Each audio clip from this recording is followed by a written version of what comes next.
Bang Joshua Sinambela. Ya. Kita ini kan Bang sama-sama orang Batak. Rismon juga orang Batak. Orang Batak, betul. Jadi kemarin kata dia, kalau saya di penjara, kalau saya ditahan, karena saya membela kebenaran, saya akan masukkan di CV saya bahwa saya pernah di penjara karena membela kebenaran. Ini katanya kan begitu. Iya, kalau kan dimasukkan di CV-nya katanya. Iya. Kalau dia di penjara. ya. Makanya saya bilang kalau malaikat lewat ini bisa diaminkan bisa gol ini. Ya kan? Ya, Betul, artinya ya kita maklumi juga lah kita ini orang Batak kan gitu. Iya, Tapi menurut saya juga jangan terlalu gitu juga gitu kan. Iya. Nah, artinya berbicara sesuai dengan kebenaran, tapi kebenaran mereka ini kan sedang diuji. Iya. Dan udah diuji oleh Bareskrim Mabes Polri itu dihentikan, nggak benar. Keliru ternyata gitu. Bagaimana dia mau menyatakan kebenaran sedangkan fisiknya saja dia tidak peroleh, apa yang mau diteliti. Nah, itu. Nah, jadi kalau memang bahasa-bahasa seperti itu, tanggapan dari Joshua Sinambela seperti apa? Apakah itu bahasa kebodohan atau apa gitu? Itu kedunguan sebenarnya gitu kan. Kenapa? Lembaga yang berwenang, yang berhak menyatakan itu asli atau tidak, udah menyatakan bahwa itu asli. Itu udah cukup, sangat cukup sebenarnya. Apalagi ditambah hasil lapor gitu ya. Dan ditambah lagi mereka tidak punya bukti yang bisa diterima. Karena analisis yang mereka gunakan itu analisis yang tidak sesuai dengan prosedur, tidak sesuai dengan metodenya, ya. Karena analisis digital, ya, untuk dokumen analog, kira-kira seperti itu. Nah, ini sangat disayangkan sekali ya. Nah, sebagai orang Batak tadi, kenapa saya menghubungi dia pada bulan Maret? Kenapa saya meminta dia diskusi? Tujuannya sih untuk meluruskan, jangan sampai ikutlah ke kasus-kasus seperti ini. Ini masih bisa kita luruskan. Makanya kita minta diskusi. Bahkan saya minta diskusi dia di awal itu face to face. Ya udah kita zoom berdua dulu kalau memang nggak mau forum gitu ya. Nggak mau juga. Nggak mau juga ya. Nggak mau juga. Padahal saya ngirimi data loh ke dia. Saya ngirimi hasil dokumentasi skripsi-skripsi yang lain untuk meluruskan dia. Ini loh skripsi yang lain juga sama loh. Fontnya sama loh, bentuknya sama loh, pembatasnya dicetak di perdana, tak bilang. Sebelum ini dilaporkan. Iya benar, sebelum dilaporkan tadi sebelum dilaporkan. Sebelum dilaporkan supaya bisa istilahnya dia meluruskan dia lah. Asumsinya itu ternyata nggak benar gitu ya. Ternyata malah saya diblokir, disalahgunakan dokumentasi saya. Gitu kan?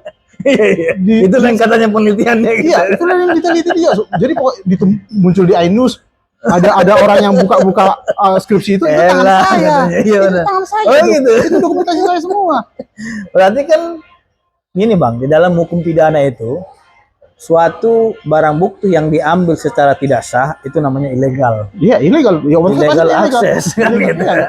Dia nggak minta izin juga ke saya. Saya diblokir. Iya, makanya. Saya ngirim dia bukan untuk ditampilkan kok. Itulah pasal 32 tadi kan gitu. Sebenarnya dia kan kalau saya laporkan gitu kan. Iya benar. Cuman alasan dia Pak. Tapi kan orang Batak nggak mudah baper. Iya. Di gelar kemarin kami tidak mencuri kok. Dia yang berikan secara sukarela gitu. Padahal kan kita memberikan itu untuk meluruskan, untuk mendiskusikan. Bagus ya niatnya, niatnya bagus. Tetapi kenapa diblokir? Kemudian disalahgunakan. Dia mencari pembenaran dari dokumentasi saya itu. Jadi dicarilah halaman pengesahan yang nggak ada tanda tangannya semua. Seolah-olah itu dipalsukan semua. Padahal ada juga yang ada tanda tangannya semua gitu ya. Nah ini kan aneh gitu ya. Sengaja untuk mencari pembenaran dia. Saya juga nggak ngerti juga nih pemikiran dari Lairisme ini ya. Mungkin dia juga kan punya prinsip masing-masing, silakan aja. Tapi kan kita menjaga dia sebenarnya sebelum itu dilaporkan itu agar tidak keliru. Itu maksud daripada Bang Joshua. Iya, tujuan kita untuk baik-baik gitu. Tapi ngomong di belakang itu beda kan? Beda, betul. Dia apa katanya? Dia ngasih segala macam dia ini terus dia ini segala. Saya juga nggak kenal dia siapa kok gitu kan? Harusnya kan ini baru terang nih. Tujuan Bang Joshua itu ini loh, ini udah dijelasin, tapi malah yang dapat masih ada komunikasinya semua ada saya. Jadi saya cuma berapa kali sih nanya kapan kita jadinya apa? Karena dia udah sempat mengiyakan, oh nanti saya cari waktunya, saya tagilah waktunya, tapi nggak ada. Tidak ada ya. Tidak mau dia, gitu. Sehingga ya nggak ada momen kita untuk meluruskan dia. Saya terlanjur diblokir juga, gitu kan? Sehingga kita buatlah dev call untuk mengundang dia juga, mengundang Roy Suryo segala macam, nggak ada yang hadir. Padahal itu forum ilmiah ya kan? Abang pernah meneliti ijazah Yamaguchi Rismon nggak sih? Enggak, saya nggak meneliti gitu ya. Saya melakukan namanya ada beredar di ini saya lihat. yang pertama yang kita lakukan itu namanya academic verification. Itu hal yang wajar antar kampus.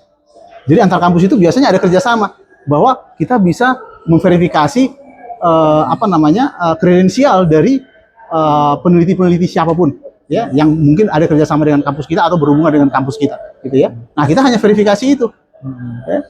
Nah, untuk ijazahnya kita meneliti yang ditunjukkan dia. Iya. Ketika kita menemukan bahwa ijazahnya nggak dikeluarkan oleh Yamaguchi, akhirnya kan dia mau mencoba mengklarifikasi menggunakan gambar-gambar yang dia tunjukkan sendiri, dan ternyata di situ ada keanehan-keanehan. Kita nggak meneliti itu sebenarnya, kita cuma membandingkan seperti anak TK lah, teka-teki. Oh ini mana apa yang beda antara ini dengan ini? Oh ternyata capnya di sini cuma satu, di sini capnya dua misalnya. Itu kan sudah hal yang berbeda. Walaupun kita mau seriusin penelitian itu bahaya juga bagi bahaya dia. juga, iya. Makanya kan maksud saya itu sebelum kita meneliti orang, kita teliti dulu diri kita. Nah begitu. Itulah makanya kemarin saya bilang juga sama si Kurnia, sebelum ibu meneliti ijazahnya Pak Jokowi, kenapa nggak ibu teliti ijazah ibu dulu? Atau paling tidak teman-temannya lah. Ya teman-temannya dulu teliti. Ini ke presiden yang lain, gitu kan? Jadi agak aneh juga. Nah, lantas kita dibalas tidak beretika katanya. Padahal pertanyaan simpel sekali, gitu. Simpel sekali. Nah, itu ya makanya keblinger gitu ya mereka ya. Jadi ada orang yang menuduh ijazah palsu, padahal ijazahnya dipertanyakan atau bahkan palsu. Oh gitu. Nah itu udah ditelusuri juga sampai ke Jepang. Udah luar biasa. Jadi teman-teman ini sangat luar biasa sekali ya. Pandangan-pandangan dari digital forensik terkait dengan kasus ini. Karena ini hal yang menarik sekali karena apa? Kita banyak menerima informasi-informasi terbaru dan edukasi secara benar ya, terkait dengan pengujian ijazah Pak Jokowi dan lain-lainnya. Inilah gunanya kita diskusi ini, agar diskusi ini tidak menjadi opini yang menyesatkan di tengah-tengah masyarakat. Nah, menurut Bang Joshua, kalau seumpamanya ya bicara bicara pahitnya ini, laporan Pak Jokowi ini ada orang mereka ditetapkan sebagai tersangka, ya kan?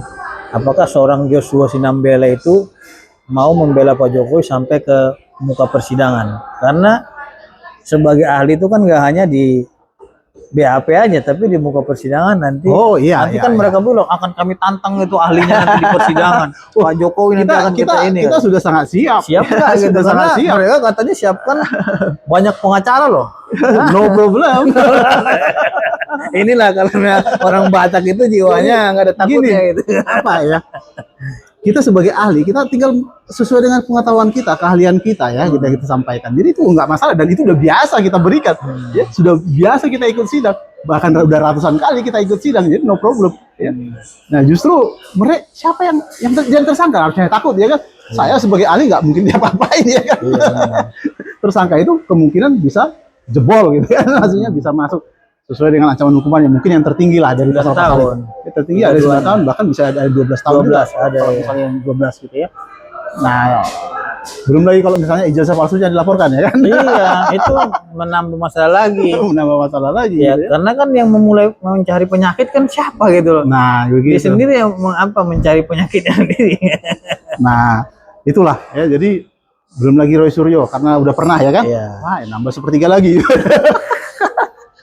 Jadi kok nggak kapok-kapok gitu kan? Karena mereka ini dari dulu itu berseberangan loh.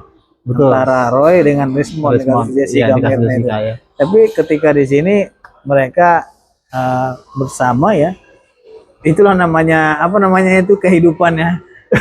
Nano gitu kan. Ada yang saya mau luruskan. Jadi sering sekali saya dikaitkan dengan kasus Jessica. Padahal saya nggak terlibat sama sekali di kasus itu. Jadi sering Abang sekali bilang apa? Seolah-olah saya timnya Mabes Polri ya Pak Nu, karena memang teman saya memang Pak Nu sama Christopher ya, karena kita kan dalam satu asosiasi. Tapi bukan berarti saya terlibat dalam kasus itu, enggak, gitu ya. Cuman saya memang membuat artikel untuk meluruskan, karena dulu itu kan ada perdebatan barang bukti yang asli, barang bukti yang bisa diperiksa itu apa sih gitu ya? Apakah harus di VR-nya, apakah bisa ekstraksinya dan seterusnya, ya kita jabarkan. Bagaimana sih barang bukti yang asli dari hasil DVR dan seterusnya di sana gitu ya.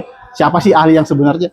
ahli forensik yang sebenarnya gitu ya. Kita udah ngetawain si Rismond sejak itu. Kenapa? Karena dia melakukan analisis dari sumber-sumber yang nggak jelas.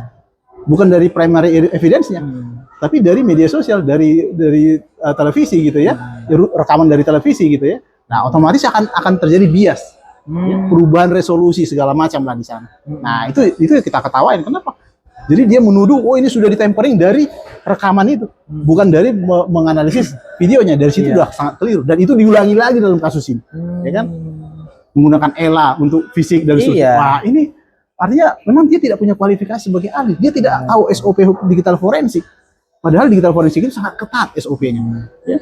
Yang pertama, barang bukti yang kita periksa, objek kita periksa harus aslinya, nggak boleh dari media sosial.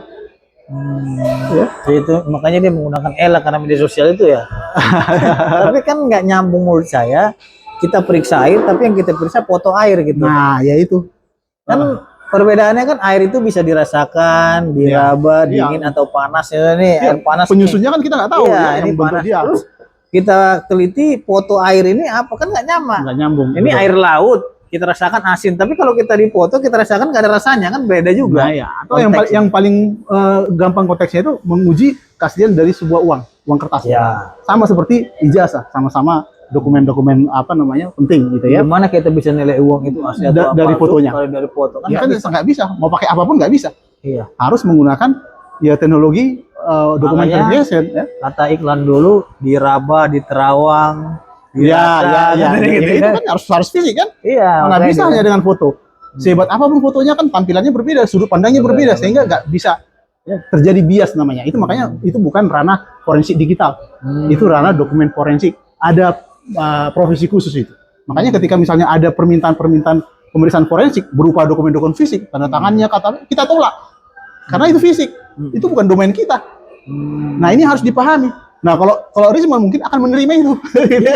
Seolah-olah semua bisa didigitalkan dan bisa diuji secara digital. Mana bisa? Ada nonton nih, nanti saya suruh tukang fotokopi edit ijazah Pak Jokowi, nanti itu juga dipakai dia. Nah, ini bisa kita teliti nih. Padahal kan kita yang edit kasih ke dia gitu. Nah, itu makanya ini dapatnya ada bukti gitu. Iya. Sumbernya nggak jelas. Iya, sumbernya nggak jelas dan harus legal juga. Harus ada izinnya juga, apalagi berhubungan dengan data itulah pribadi. Namanya tadi kalau dalam hukum pidana itu barang bukti yang dikatakan sah itu ketika didapatkan dan diperoleh secara sah. Secara sah, ya. Diizinkan sama atau memang disita sama penyidik. Iya, sama seperti polisi. Dia tidak ada penelitian, diambil di handphone orang, dimasuk persidangan nggak bisa. Karena dia nggak diperoleh. Ya. Kecuali tertangkap tangan atau apa gitu. Itu pun tertangkap tangan harus ada juga bukti penyitaan juga. Ya. Setelah ditangkap tangan untuk kepentingan hukum diambil 1 minggu ataupun minggu ke depannya harus itu ada penetapan minta untuk ke pengadilannya. Ya, betul. Karena nanti pengadilan akan nanya. Ya. Ini kan dijadikan barang bukti. Intinya ada izin dari pengadilan lah. Harus ada izin dari pengadilan. Nah, persoalannya mereka ini comot sana comot sini. Nah, itu salah jadi, pula gitu. Sumbernya juga nggak jelas. Nah, tiba-tiba, oh ini salah dia nih. Harusnya dia yang harus ditangkap. Oh ya, menurut Sandi gitu ya. Iya. Padahal siapa suruh mereka meriksa ya. Aneh juga. Harusnya kan ya kalau kita mau fair ya serahkan dong kepada pihak kepolisian. Ya, nggak usah dulu. Kalau dia punya petunjuk ya serahkan ke kepolisian. Iya, kalaupun sampai mau melitis, sekira saya nggak usah dipublik apa segala macam, serahkan dulu. Ya. Diuji. Ya. Nah, takutnya nanti kan pengujiannya keliru. Kita aja kadang melakukan penelitian, contohnya nih di S3, disertasi kita penelitian. Kadang-kadang penelitian kita kadang bisa keliru. Iya. Harus diuji lagi sama dosen pembimbingnya kan gitu. Kalau jurnal-jurnal itu kan namanya peer review, ya kan? Harus di-review dulu. Sama nggak bisa saya teliti, gitu. Terus tiba-tiba saya harus, ini yang paling benar dan ini yang paling itu mereka yang nggak lakukan. Ini yang mereka tidak lakukan kan gitu. Yeah. Nah, ini terakhir nih Bang Joshua Sinambela, apa yang menjadi masukan, saran-saran Abang terkait dengan persoalan ini sehingga persoalan ini dapat diselesaikan sesuai dengan prosedur hukum yang berlaku kepada para pihak. Nanti akan dijawab di segmen terakhir.